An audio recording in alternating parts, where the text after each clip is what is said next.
Happy New Year. One of my goals this year was to make more YouTube videos as long as it doesn't get in the way of my feature filmmaking. I am working on an anthology feature film right now made up of 4 stories. I've shot one of them so far, and I'm hoping to shoot the next one next month. And in the meantime, I just kind of want to share what I've been thinking about, what I've learned along the way. I don't want to completely neglect this channel. And if nothing else, this is just like a good outlet for me to express what's on my mind and what I've been thinking about. So recently, I've been thinking about camera movement. Part of what spurred this idea, I guess, is I had Star Wars on in the background recently, and I was starting to notice how much they use a tripod in that movie, and not a whole lot of dolly. I skimmed through it for this, and I think I counted about 25 dolly shots or crane shots, like shots other than a tripod or handheld, and the whole movie. That's not including visual effects. And part of the reason I'm so interested in this, let me get to that, is because I am shooting this project pretty much by myself. I'm the DP and the camera operator, and I'm also the director. And so it's a lot of hats to wear when you start doing complex camera movements. And also, like, I have lower back issues as I hunch forward.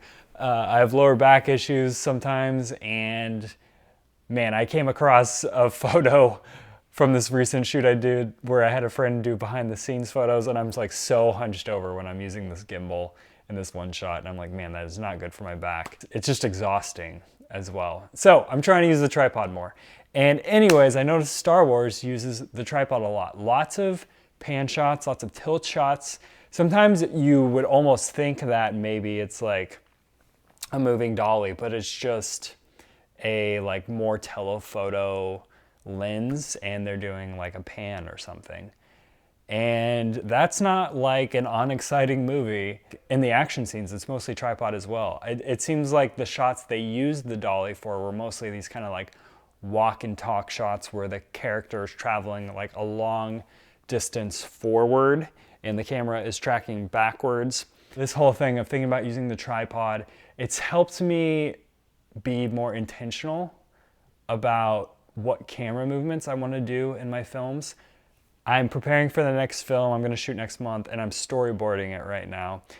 And I'm trying to use the tripod a lot more just because I think it also fits the story. It helps me like think about my frames as well. It's really tempting to just like throw the camera on a gimbal these days and shoot really quickly. And like no judgment in shooting that way. It's like, it's really exciting and fun to do that as well, and it's like a fast way to make stuff. But the downside of that is you don't really get to potentially create beautiful compositions that way. Like when you think about films where it seems like every frame is a painting or just like so beautiful, I would think most of those shots are static shots, tripod shots, or they're very slow moving. They're well-composed shots, and you have to linger a little bit and sit in those shots to like actually appreciate like how gorgeous the shot is that you're looking at. A lot of times it's, you know, it's hard to do that. If the camera is moving every single frame, you can't really appreciate a frame. And so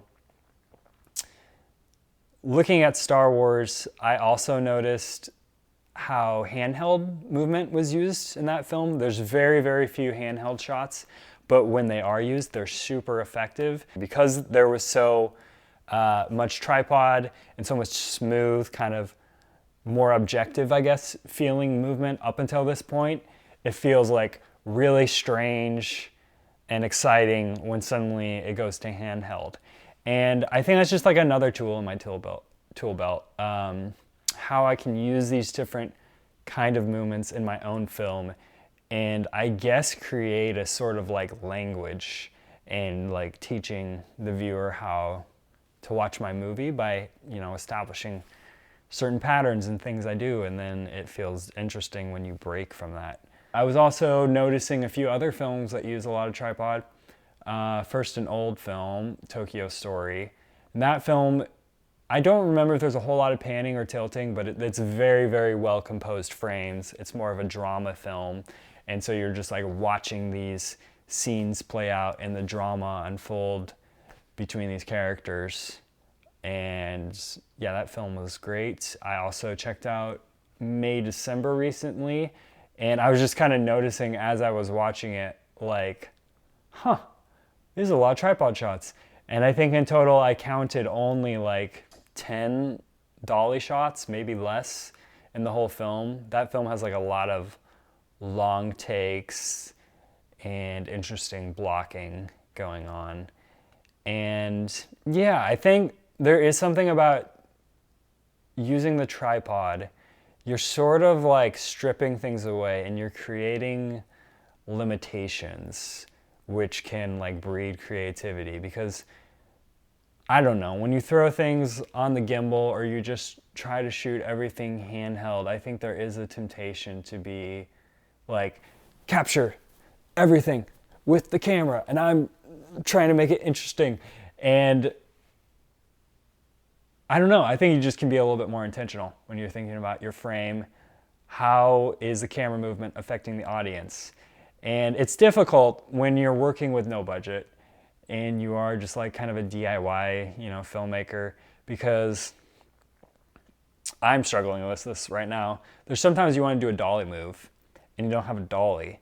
And so maybe you substitute it with a gimbal. And it's like close, but I think it's important to acknowledge that it's not going to have the exact same effect. The audience watches enough movies that they can kind of tell the difference between a very robotic move and this sort of invisible or organic dolly move.